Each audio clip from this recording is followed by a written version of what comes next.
വയസ്സാകുന്തോറും സ്വപ്നങ്ങളുടെ പിന്നാലെ പോകാതാകുമെന്ന് പറയുന്നത് ശരിയല്ല. സ്വപ്നങ്ങളുടെ പിന്നാലെ പോകാതാകുമ്പോഴാണ് നമുക്കൊക്കെ വയസ്സാകുന്നത്. സ്വപ്നം കണ്ണിന്റെ ദൃശ്യമല്ല, മനസ്സിന്റെ വെളിച്ചമാണ്.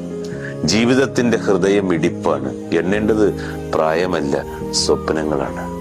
അത് ജീവന്റെ ഓക്സിജനാണ്. വളർച്ചയെ അളക്കേണ്ടത് പ്രായം കൊണ്ടല്ല, സ്വപ്നങ്ങളുടെ ഉയരത്തിലൂടെയാകണം. ഹൃദയം പ്രതീക്ഷിക്കുന്നിടത്തോളം കാലം പ്രായം ഒരിക്കലും നമ്മളെ പിടികൂടുകയില്ല.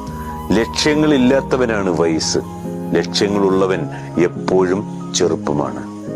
പ്രതീക്ഷകൾ ഇല്ലാതാകുമ്പോൾ ജീവന്റെ നിറം കെടും. സ്വപ്നങ്ങൾ മങ്ങുമ്പോഴാണ് കണ്ണിന്റെ കാഴ്ചകൾ കുറയുന്നത്. ഭയം മനസ്സിനെ അങ്ങ് ചുരുക്കും. ഭയരഹിതമായ മനസ്സ് യുവത്വം നൽകും. ആത്മവിശ്വാസമുള്ളവർക്ക് ഓരോ പ്രഭാതവും യുവത്വമാണ്. അത്